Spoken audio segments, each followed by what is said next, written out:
Bom dia, meus irmãos, minhas irmãs. Bom dia, Igreja Presbiteriana Independente da Lapa. Que vocês sejam todos muito bem-vindos.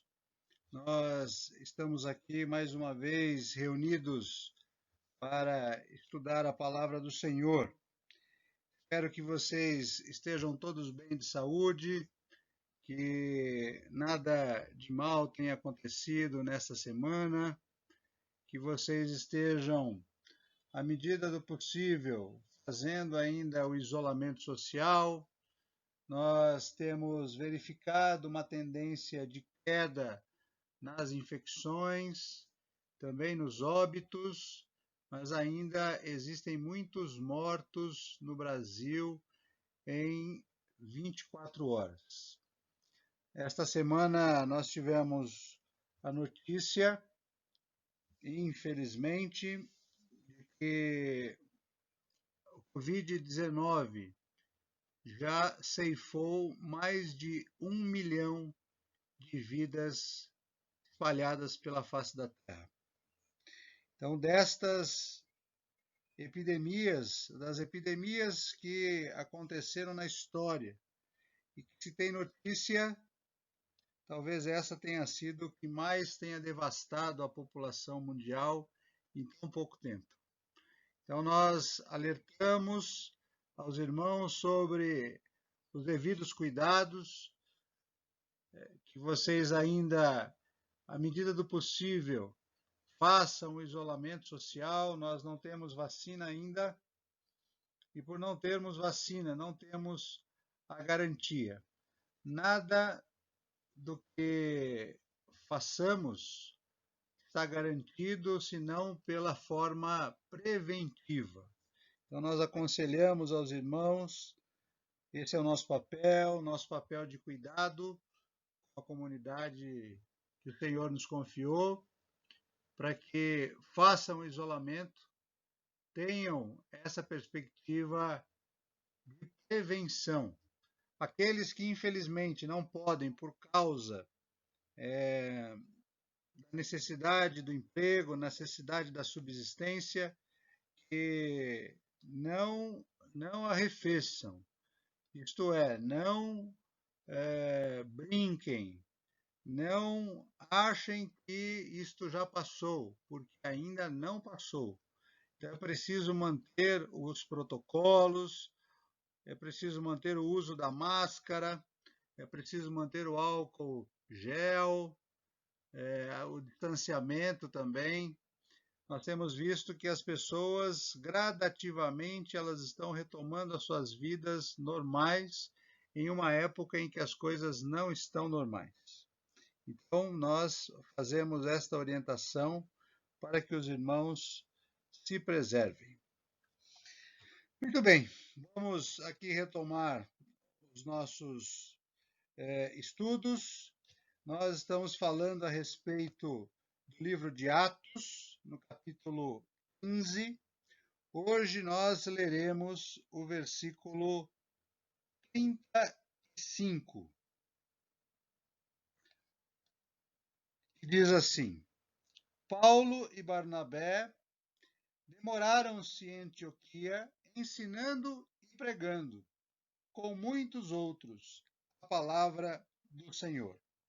Então é necessário que nós retomemos aqui o nosso estudo para lembrar que o Concílio de Jerusalém chegou ao seu fim, a preocupação pastoral dos apóstolos em enviar, então, o decreto apostólico para a comunidade cristã de Antioquia e para as outras comunidades cristãs também, foi levado a cabo. Então, houve aquela delegação constituída aí por Paulo, por Barnabé, por Judas Barsabás, por Silas. Eles estiveram em Antioquia, fizeram o papel para o qual eles foram comissionados pela Igreja de Jerusalém, pela Igreja Mãe, pela Igreja dos Apóstolos, e não só apenas, como diz a própria palavra do Senhor, não só eles estiveram lá para ler e explicar o decreto, como muitas vezes acontecem nas nossas igrejas, de uma forma muito burocrática, muito fria, muito distante. Mas Judas e Silas, além de fazerem o seu papel, cumprirem a sua missão, para a qual eles foram designados, eles ficaram entre os irmãos de Antioquia. E ali, então, eles também manifestaram o seu ministério, a sua vocação, como diz o versículo 32. Judas e Silas, que eram também profetas, consolaram os irmãos com muitos conselhos e os fortaleceram. Então, eles tiveram um período ali na igreja de Antioquia, também exercitando o seu ministério, juntamente com Paulo e Barnabé. Fechada essa grande questão, então a igreja de Antioquia, ela se encontra pacificada. A igreja de Antioquia se encontra novamente harmoniosa, se encontra novamente em unidade. E talvez, imagino eu, muitas vezes quando Paulo e Barnabé, ao retornarem da sua primeira viagem missionária, eles talvez tenham sofrido ali resistências, tenham sofrido cara feia, tenham sofrido indiferença, por que não dizer ofensas, de alguns irmãos que eles deixaram ali. E eles poderiam ter se sentido completamente constrangidos de permanecer nessa comunidade depois de tudo aquilo que aconteceu. Mas o versículo 35 diz: Paulo e Barnabé demoraram-se em Antioquia, ensinando e pregando com muitos outros a palavra do Senhor. Judas e Silas retornaram a Jerusalém depois de terem cumprido a sua missão.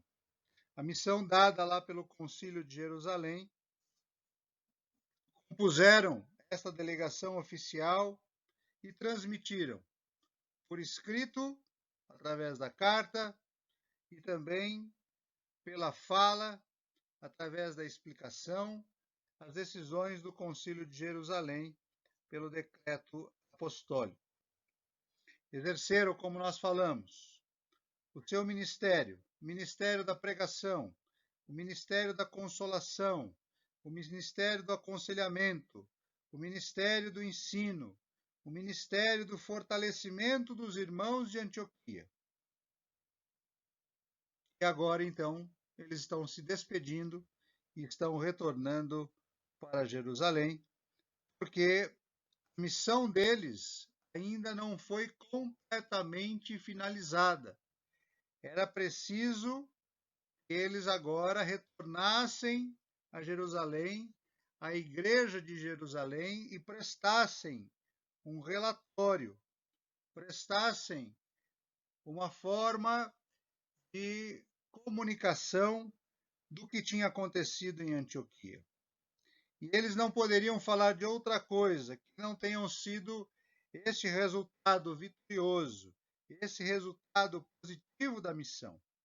Então, eles retornam com os corações e com as suas mentes completamente em paz, de terem cumprido a contento o ministério para o qual foram designados. E é esta mesma mensagem, a mensagem da paz, a mensagem do amor, a mensagem da união, a mensagem da harmonia, que eles agora levam à igreja de Jerusalém. Então, nós percebemos em todos esses momentos, em todo esse processo, nós percebemos claramente o agir do Espírito Santo de Deus. Paulo e Barnabé, que é então a base da nossa aula de hoje, né, o versículo 35, Paulo e Barnabé retomam as suas atividades.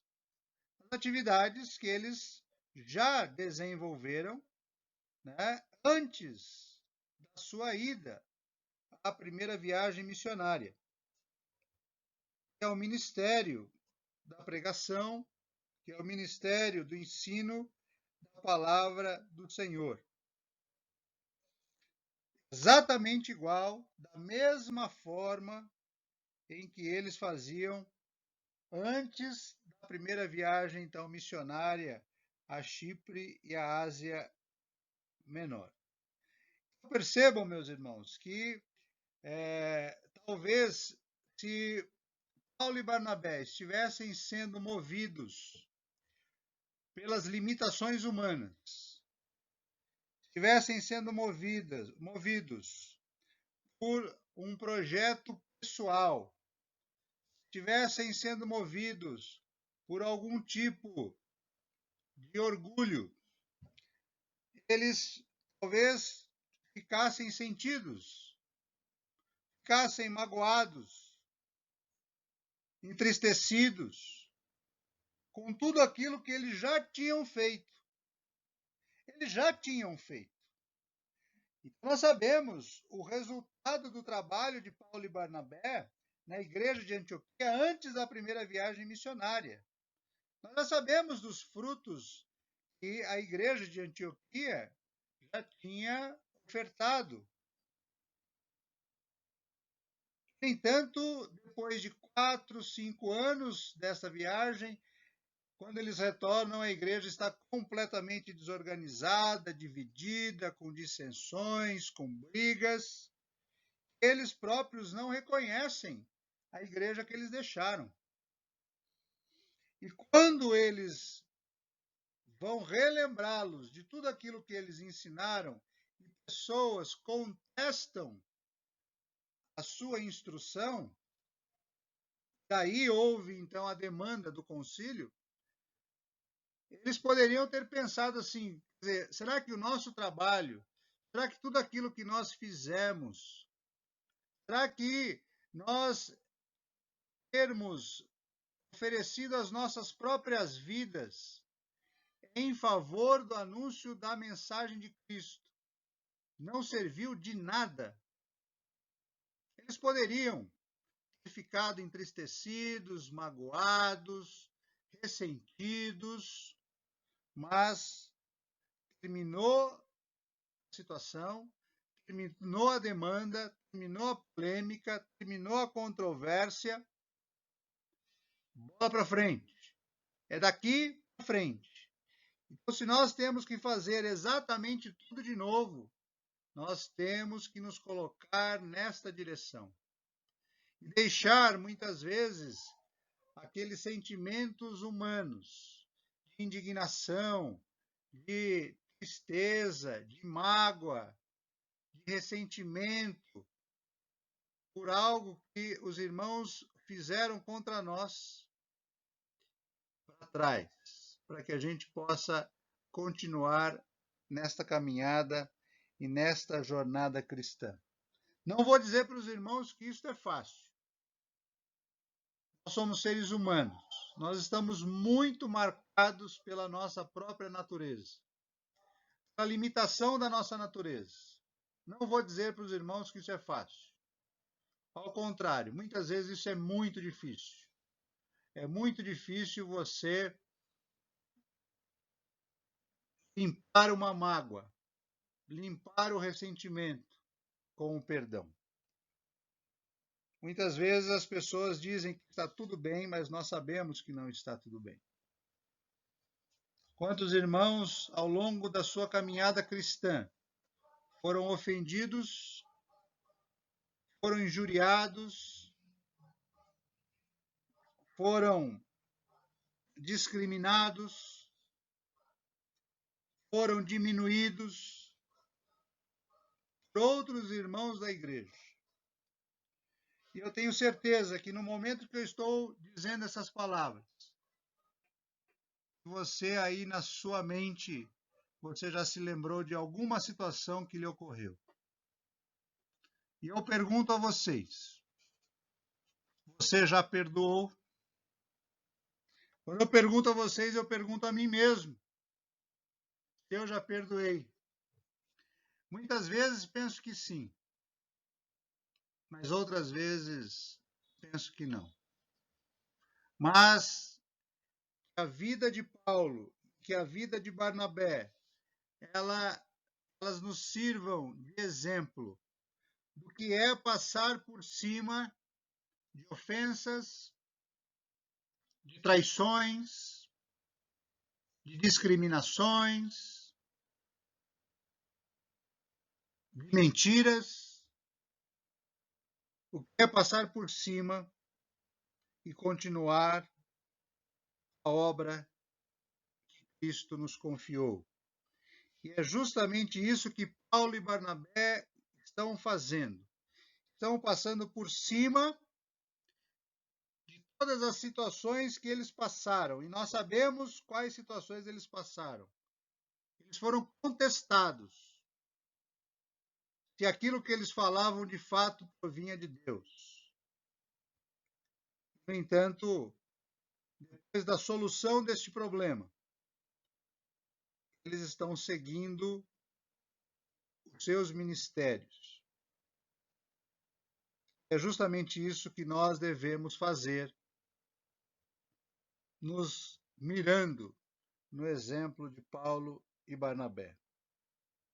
Devemos trabalhar na obra de Cristo, apesar do que já nos aconteceu, porque nós fomos vocacionados por Deus para estarmos aonde estamos e para desempenharmos a função que Ele nos colocou para desempenhar. Nós devemos continuar labutando na palavra e na doutrina. E saibam que sempre há lugar para você. Se por acaso você neste momento se sente menor, se você assumiu para você algo que lhe disseram, que diminuíram, que questionaram a sua fé, que disseram que você não era merecedor ou que você não tinha capacidade.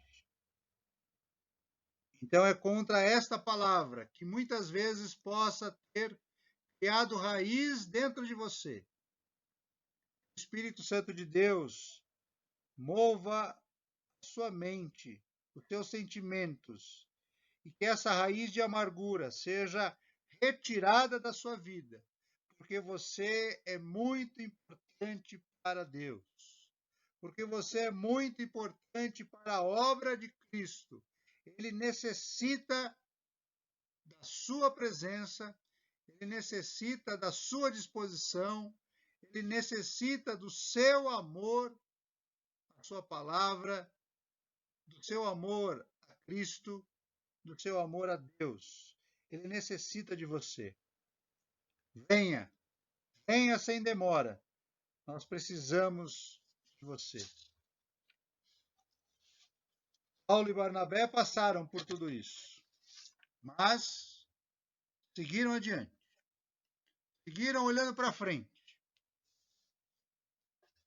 Eles ensinavam, mas não apenas ensinavam.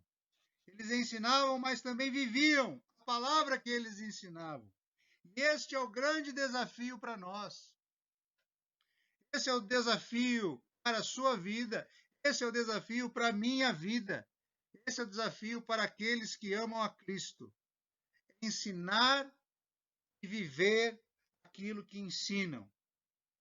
E é justamente isso que Paulo e Barnabé estavam fazendo. Eles estavam vivendo aquilo que eles estavam ensinando.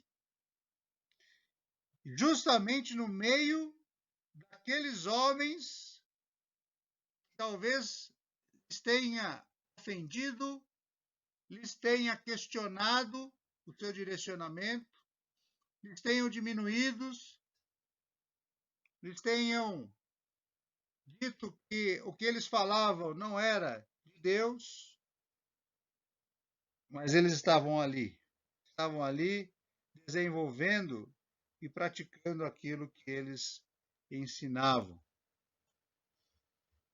viviam a palavra, ensinavam a palavra. Da mesma maneira que os apóstolos viveram a palavra que ouviram de Jesus Cristo logo nos primeiros momentos do cristianismo.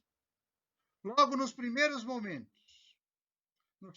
momentos em que as pessoas iam se convertendo a Jesus e elas iam encontrando nessa comunidade algo tão diferente, algo tão especial, de tudo aquilo que elas conheciam ou já tinham experimentado.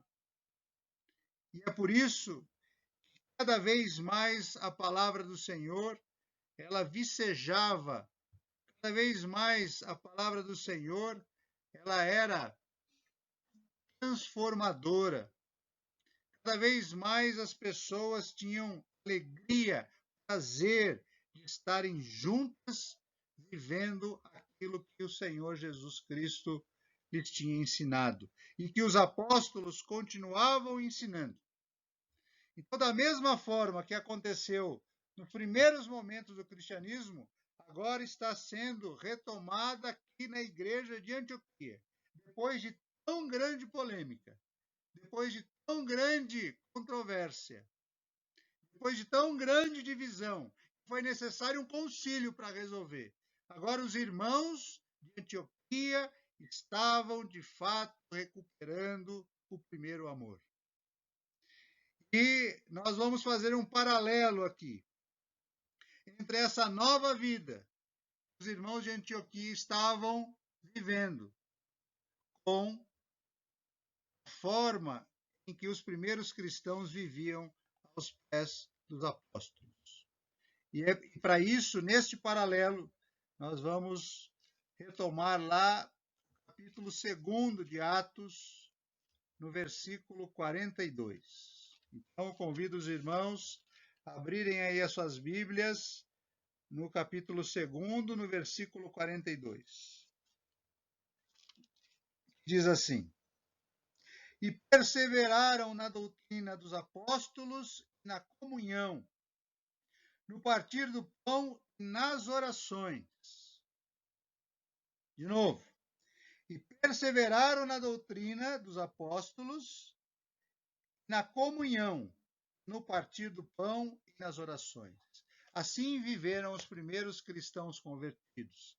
Assim estavam vivendo os irmãos de Antioquia depois do desfecho do que foi, então, o primeiro concílio de Jerusalém. Então, depois deste conflito, depois dessa disputa, depois dessa dissensão, depois da oposição entre os irmãos, depois dessa divisão entre os irmãos da igreja de Antioquia, nós podemos dizer que a igreja de Antioquia recuperou a sua paz, recuperou a sua harmonia, recuperou a sua unidade, recuperou a sua vida comunitária, a vida comunitária da igreja cristã primitiva, semelhantemente aos primeiros irmãos convertidos lá em Jerusalém, que viviam, que perseveravam na doutrina, que estavam em comunhão, do partir do pão e das orações. Essa vida comum, essa vida comunal, ela só pode existir se, de fato, todos os irmãos que constituem a igreja estão no mesmo espírito.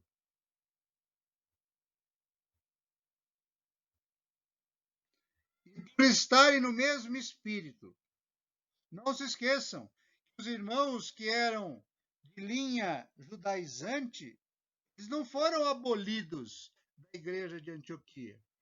Muito menos os irmãos cristãos gentios também não foram abolidos. Eles continuaram vivendo juntos. Só que agora, com uma transformação de mente, com uma renovação na sua mente, a ponto de que os cristãos gentios não se incomodavam mais de que os judeus mantivessem alguns hábitos judaicos na adoração, como, por exemplo, os ritos da lei cerimonial de Moisés, como, por exemplo, a ida ao templo, porque nós sabemos que os apóstolos também faziam isso. Pedro e João fizeram isso quantas vezes? Então, por mais que Jesus Cristo fosse uma realidade na vida desses irmãos, e era a primeira e a maior e a mais importante realidade, eles continuavam com o modo de ser, de observar alguns ritos judaicos, porque eles eram judeus. Só que esses mesmos irmãos, que ainda perseveravam em alguns ritos, agora estava muito claro que aquilo não passava de um costume no qual eles foram educados, mas que este costume era menos importante, era de menor envergadura do que a presença de Jesus nas suas vidas. Então, isso é muito importante. Olha só, a igreja de Antioquia, numa nova dimensão, numa nova perspectiva. Os irmãos ainda são diferentes, de raças diferentes, de costumes diferentes, culturas diferentes, perspectivas religiosas diferentes na sua origem. Mas agora eles estão convivendo, agora eles estão respeitando, eles estão se respeitando e eles admitem que eles têm culturas diferentes, mas isto não faz com que haja uma ruptura entre eles, porque aquilo que os une é maior, é melhor, é mais excelente do que aquilo que os divide. Isso vale, inclusive, para os judeus. Os judeus agora, que preservam alguns ritos da lei de Moisés, e inclusive ainda continuam indo ao templo, eles já entenderam que Jesus Cristo é mais significativo do que isso na vida deles. E olha só, né, essa dimensão na transformação entre esses cristãos gentios, o quanto eles eram tolerantes, porque não só eles admitiam que os judeus fizessem algumas coisas, como eles ainda admitiram corrigir coisas que eles faziam, porque nós sabemos do decreto apostólico algumas algumas recriminações para que eles não fizessem.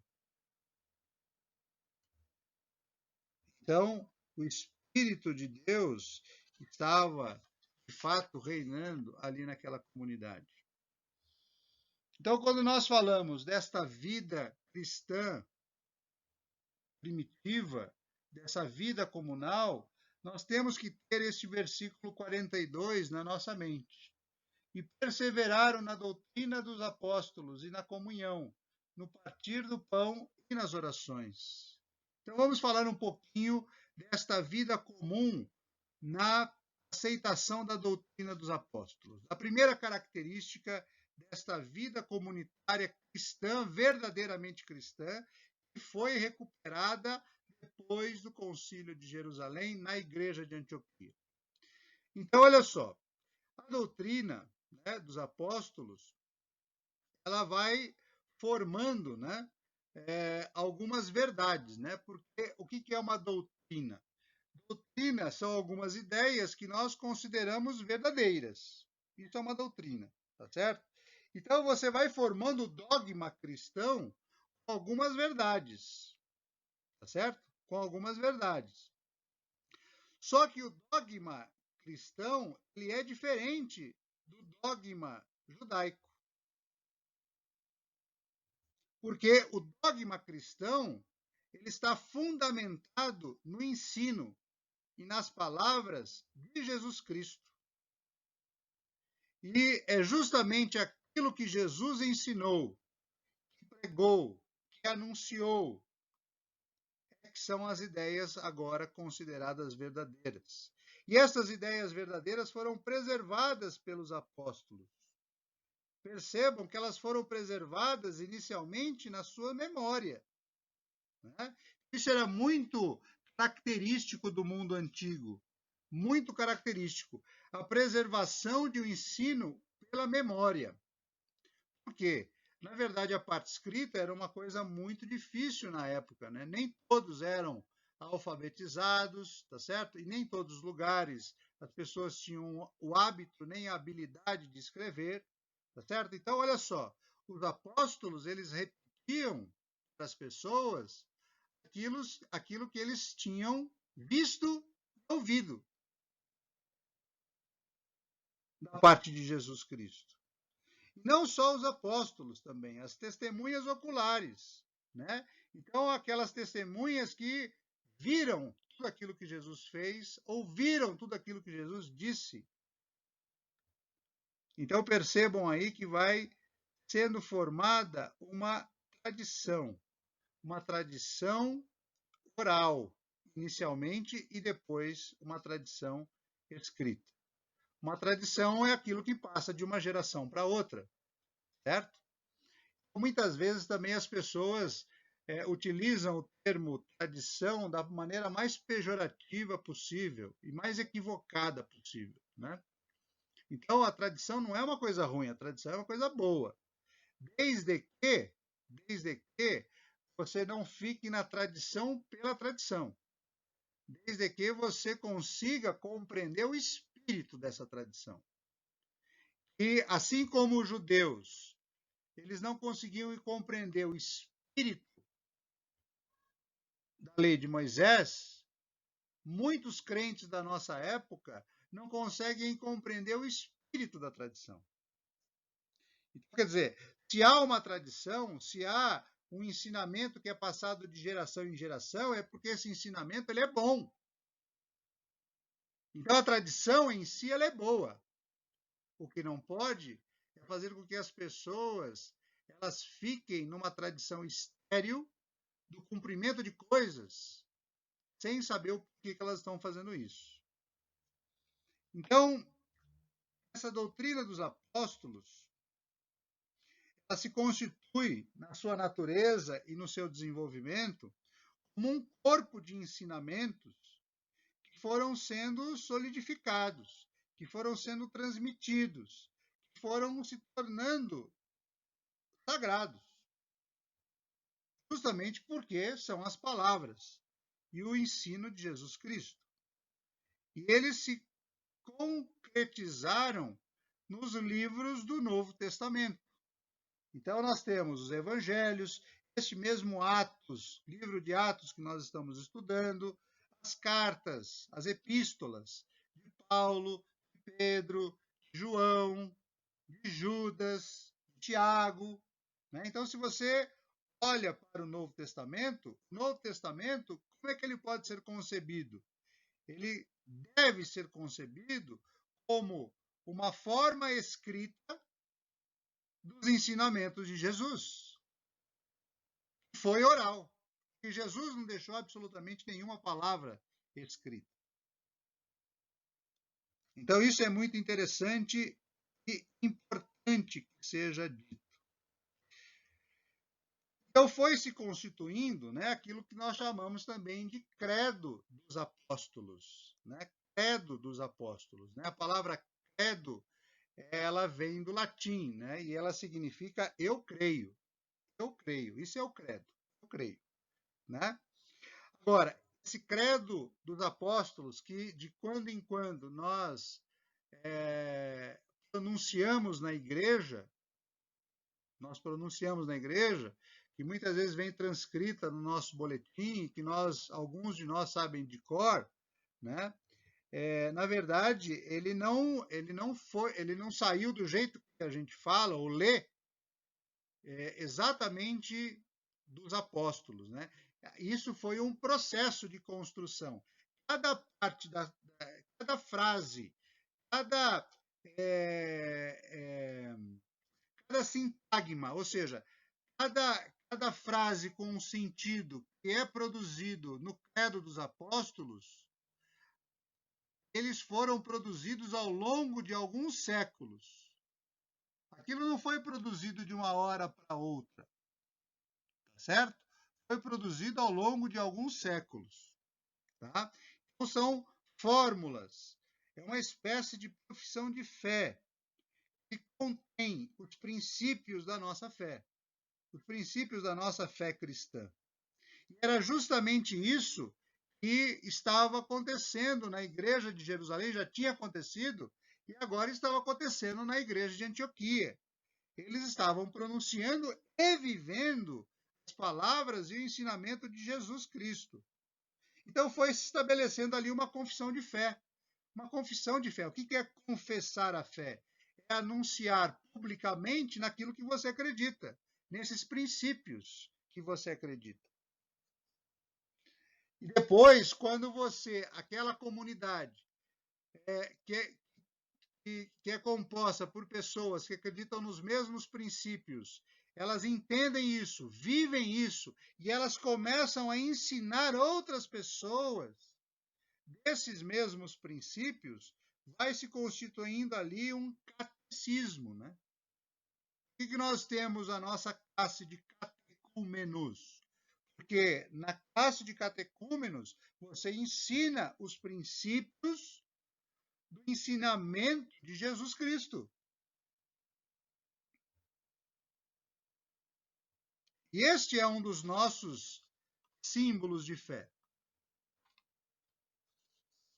Nós acreditamos.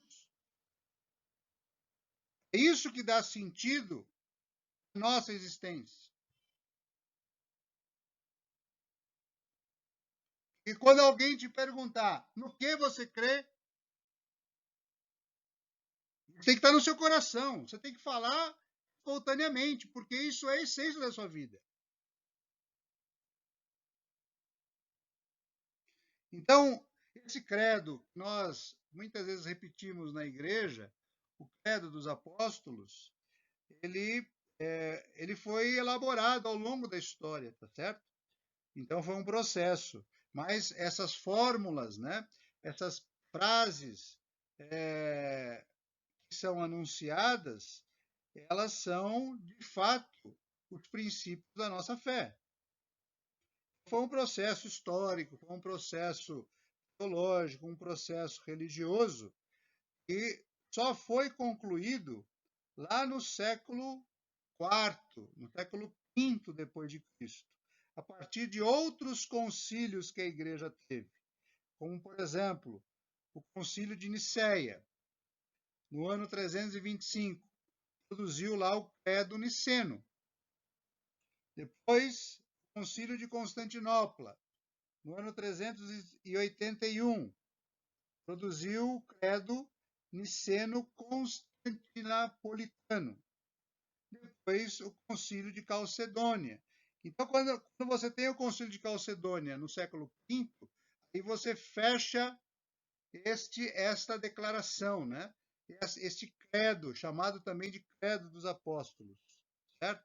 E percebam que isso foi dito lá no século V a.C. Não existia divisão ainda entre igreja católica nem igreja protestante, nada disso, certo? Nada disso. Só depois, no século XVII, foi feita uma outra grande confissão de fé, que nós confessamos isto como Igreja Presbiteriana Independente do Brasil, que é a Confissão de Fé de Westminster, quando então, de uma outra maneira, foram escritos ali alguns princípios de fé. Muitos deles foram apenas reforçados dos primeiros credos, tá certo? Foram reforçados. Quer dizer, na nossa confissão de fé, muito ali tem do próprio ensino de Jesus Cristo.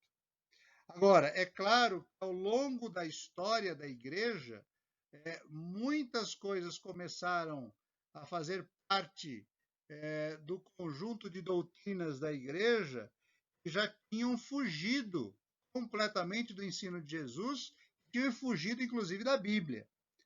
Por isso que depois, no século XVI, quando houve, né, a cisão né, com a Igreja Católica, no século XVII houve a necessidade de se elaborar uma nova confissão de fé, para reformar, né, as principais doutrinas, para lembrarmos das principais doutrinas que fundamentam a nossa fé.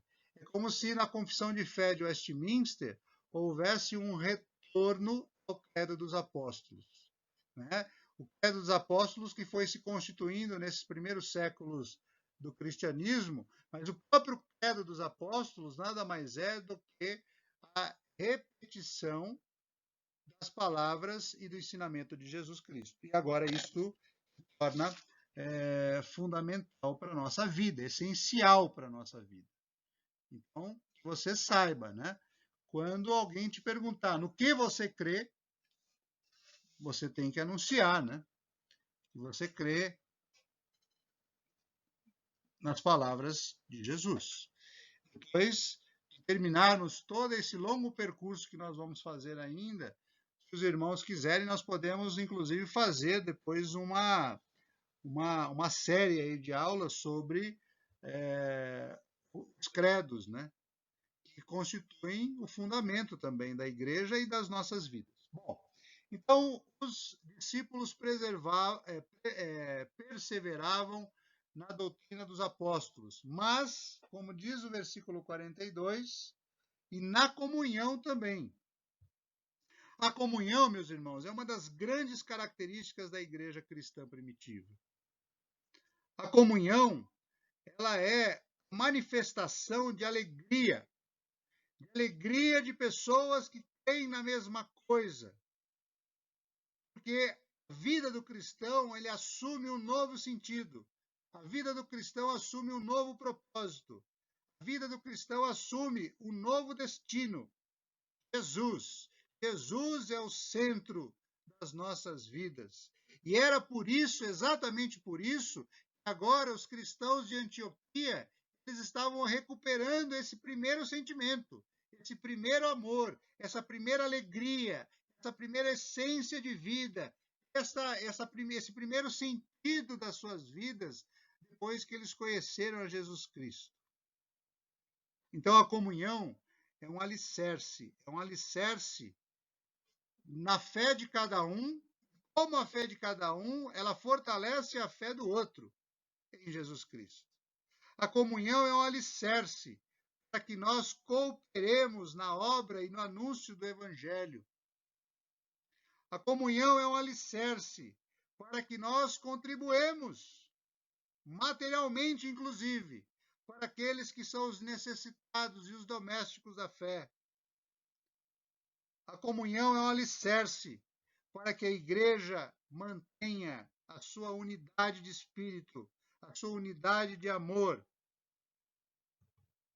Nós sabemos que esta comunhão ela é expressa fisicamente pelo partir do pão.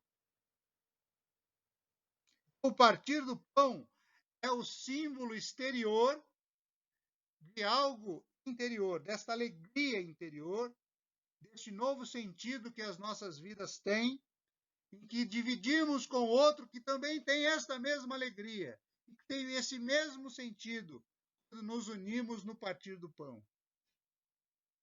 É um rito que comemora o sacrifício do Senhor Jesus Cristo na cruz. É um rito que comemora que Deus nos escolheu para andarmos junto a Ele.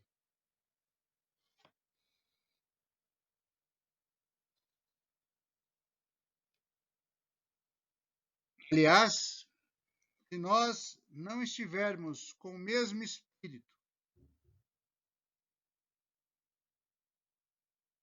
com o espírito em correção diante de Deus, se não estivermos buscando levar uma vida santa, pura, esta comunhão ela vai se quebrar em algum momento.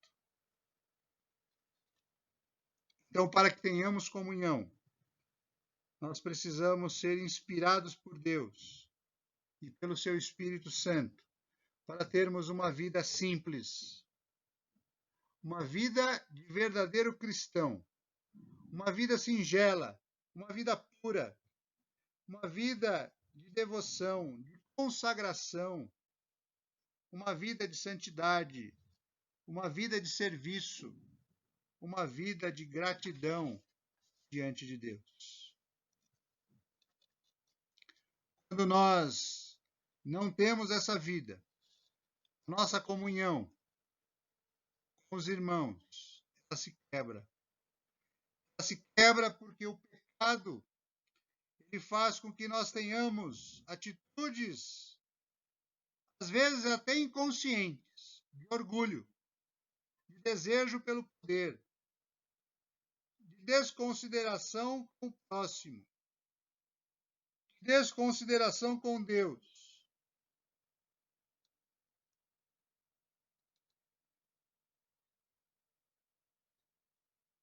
Olha só que interessante. Foi somente por causa desta comunhão possível. Olha só, entendam, verifiquem, tentem se colocar no lugar. Esses primeiros cristãos, eles eram judeus. Imaginem vocês que a partir do momento que eles começam a anunciar a sua fé em Jesus Cristo, eles simplesmente começam a ser perseguidos na sua comunidade. E por serem perseguidos na sua comunidade, eles não têm mais lugar, não têm mais emprego. As pessoas não pedem mais para que eles realizem as suas atividades manuais. Eles passam necessidade. Daí, a igreja agir com comunhão na distribuição dos bens, criando uma espécie de fundo comum que deveria ser partilhado.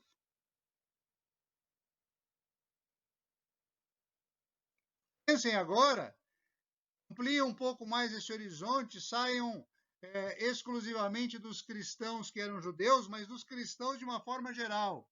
Inclusive aqui, abarcando os cristãos gentios.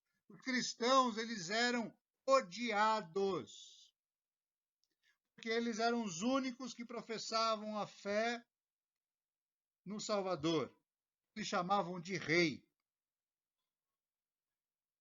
Eles eram odiados pelas autoridades, que viam nos cristãos uma ameaça permanente.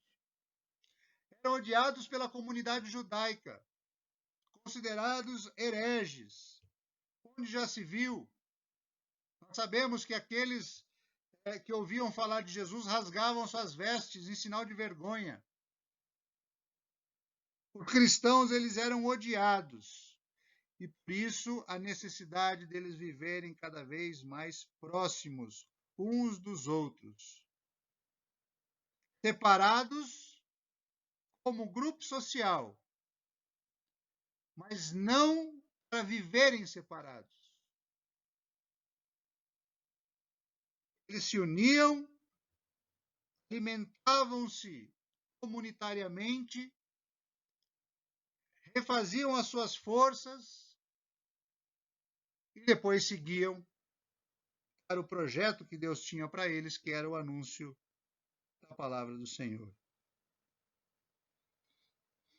A terceira característica dessa vida comunitária está sendo resgatada lá em Antioquia por Paulo e Barnabé. Esse partir do pão. O partir do pão foi instituído pelo próprio Jesus Cristo na última ceia. O partir do pão se tornou uma espécie de ordenança na igreja primitiva. Eles se reuniam sempre e não havia uma reunião em que eles não partiam o pão. O partir do pão se tornou tão importante quanto o próprio batismo.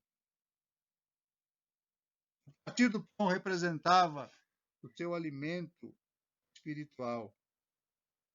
O partir do pão lembrava do sacrifício de Jesus Cristo e da sua obra expiatória na cruz do Calvário, derramando seu sangue por nós. Não é por acaso que a igreja protestante tem apenas 2 sacramentos: o batismo e a Eucaristia, ou a ceia do Senhor. O partir do pão. porque este partir do pão é aquilo que nos alimenta espiritualmente. É a lembrança de Jesus Cristo como pão da vida, que haverá de retornar a este mundo e completar a redenção e a consumação daqueles que são fiéis a Ele.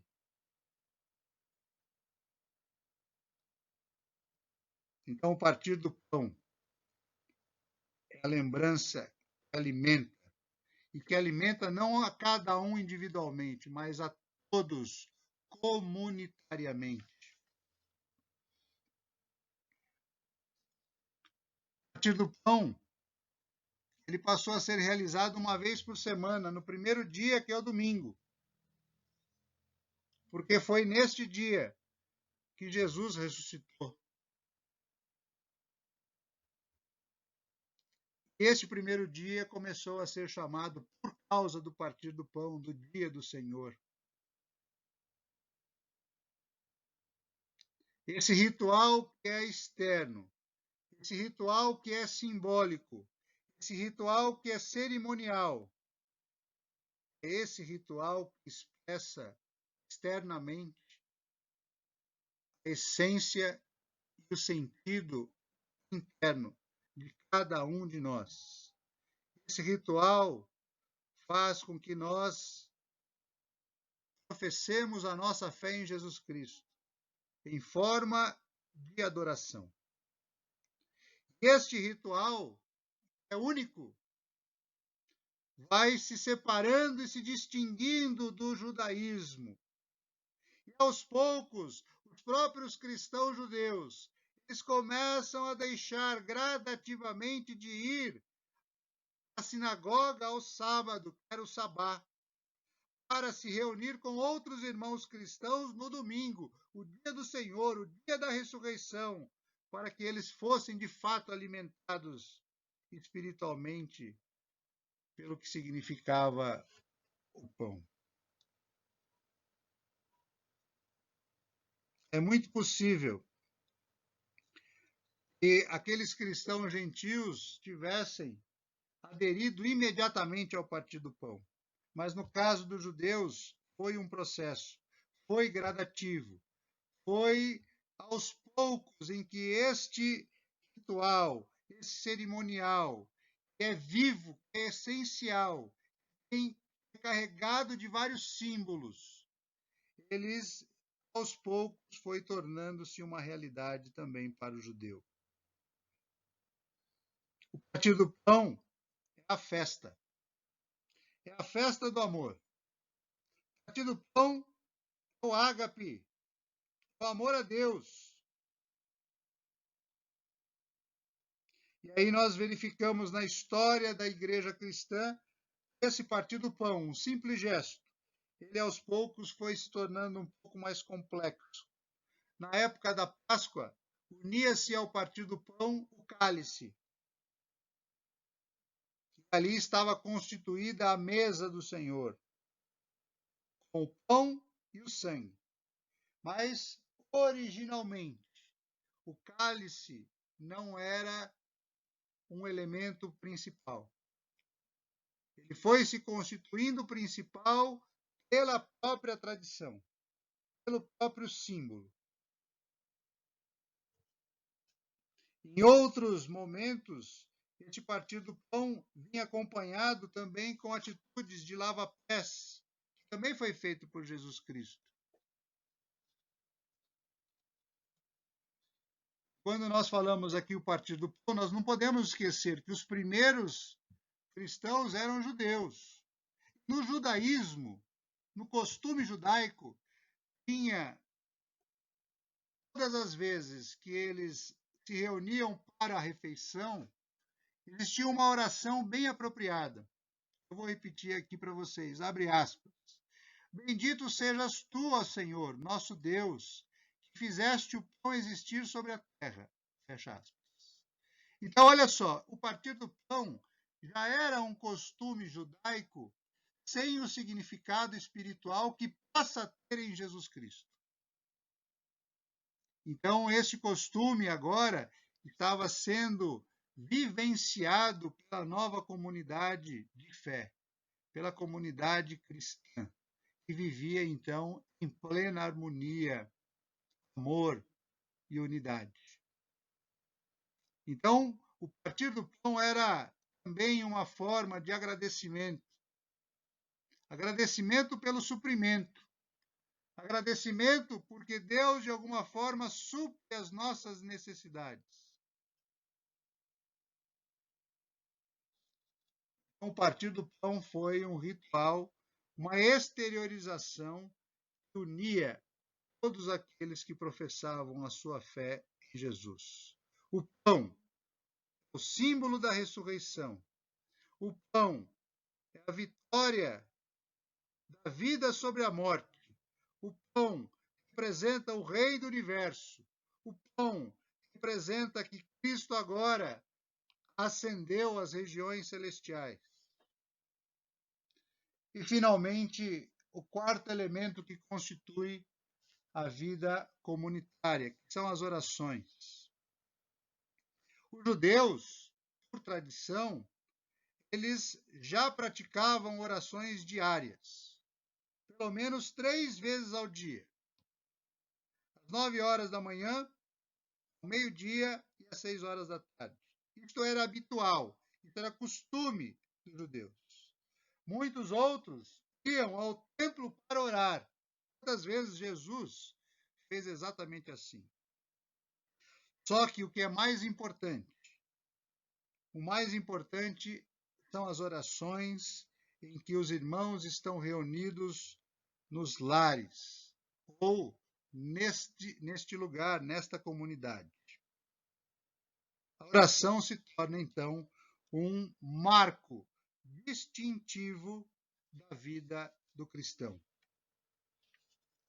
É muito, muito, muito interessante que nós não estamos podendo ir ao templo para orar, mas nós estamos orando nos nossos lares. E ao orarmos nos nossos lares, nós estamos, de alguma forma, revivendo a experiência daqueles primeiros cristãos da igreja primitiva. Era nos lares que eles oravam, em comunidade. Então, meus irmãos e minhas irmãs, o cristianismo, ou o movimento de Jesus, como muitas vezes foi chamado, fundamentado no ensinamento e nas palavras de Jesus Cristo, foi formando ali suas ideias consideradas verdadeiras, a sua doutrina, os seus dogmas, os seus símbolos de fé, as suas práticas religiosas. Este movimento de Jesus, fundamentado nesses 4 elementos, a perseverança na doutrina dos apóstolos, a comunhão, o partir do pão e as orações, gradualmente vão se separando do judaísmo. Porque no judaísmo existem outros métodos, outros costumes, outros ritos.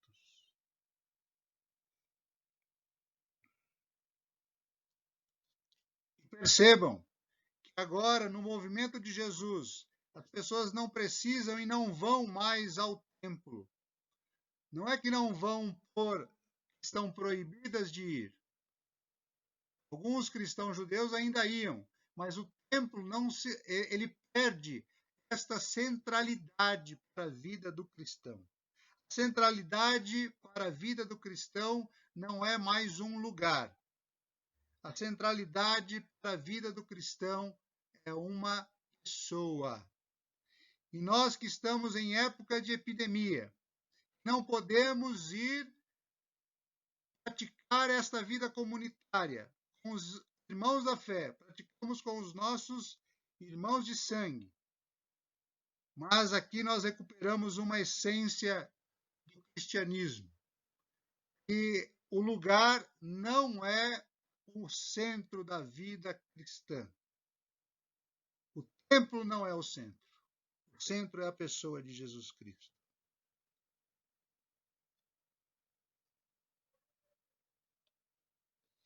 Foi só por volta, mais ou menos dos anos 60, 70 depois de Cristo, inclusive depois da destruição de Jerusalém e do templo no ano 70, é que o cristianismo e o judaísmo estão agora completamente separados e distintos. Até essa data, até por volta do ano 70, havia ainda muita mistura nas práticas, nos julgamentos, nas avaliações, se você de fato é cristão, se você de fato é judeu, mas só a partir dos anos 60, 70 é que cristianismo e judaísmo são completamente independentes um em relação ao outro. E fique bem claro para os irmãos, o cristianismo não é uma somatória de novas doutrinas ao judaísmo. Não, o cristianismo é algo novo. O cristianismo é a experiência de vida de cada um de nós, individualmente e comunitariamente, de acordo com os ensinamentos de Jesus. Somos do movimento de Jesus Cristo. É uma vida nova, um novo sentido, uma nova essência, uma nova vida espiritual, diferente de tudo que caracteriza o judaísmo. Paulo e Barnabé ensinavam e evangelizavam, como nós lemos lá no capítulo 15, versículo 35. Paulo e Barnabé demoraram-se em Antioquia, ensinando e pregando, com muitos outros, a palavra do Senhor, ensinando, pregando e vivendo, perseverando na doutrina dos apóstolos, vivendo em comunhão, partindo o pão, fazendo orações. Era assim que Paulo e Barnabé ensinavam. Era assim que Paulo e Barnabé pregavam. Mas, diga-se de passagem também, será o último momento em que Paulo e Barnabé evangelizarão juntos, ensinarão juntos. Porque depois desse instante, nós começaremos a falar da segunda viagem missionária e Paulo e Barnabé estarão separados. Então, para nós fecharmos a aula desta semana, assim voltou a ser a igreja de Antioquia. Essa igreja pujante, essa igreja forte, essa igreja que vive a palavra e os ensinamentos de Jesus Cristo, essa igreja que se tornou o centro do crescimento eclesiástico, muito mais do que Jerusalém. Esta igreja que se desenvolveu, esta igreja que novamente tornou latente a sua vocação e o seu alcance missionário. Daqui sairá a segunda viagem missionária do apóstolo Paulo. Uma igreja que agora está pronta. É uma igreja que está pronta para financiar espiritualmente este novo projeto, que é o projeto de Jesus Cristo. A igreja de Antioquia agora estava saudável. A igreja de Antioquia possibilita que Paulo e Barnabé possam se dedicar a outra atividade, a atividade missionária. E eles vão sem culpa, vão sem preocupações, porque agora eles entendem que a igreja de Antioquia, de fato, expressa Jesus Cristo. Como diz ainda o versículo 35, ensinando e pregando com muitos outros. Então são esses muitos outros que ficarão em Antioquia para preservar a saúde da igreja, a saúde espiritual da igreja. E a preservação da saúde espiritual da igreja é estar de acordo, claramente de acordo, com os ensinamentos e com palavra de Jesus Cristo, e que os irmãos não apenas ensinam, mas vivem. Então, esses irmãos estão vivendo de novo aquilo que já tinham vivido.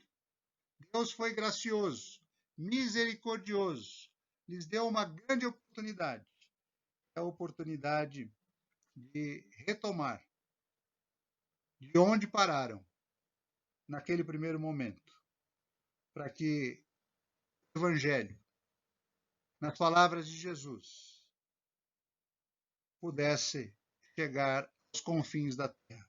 E a igreja de Antioquia se torna o esteio, se torna a estrutura, se torna o fundamento para que a palavra do Senhor possa ser levada a outros lugares, daqueles que ainda necessitam da mensagem cristã.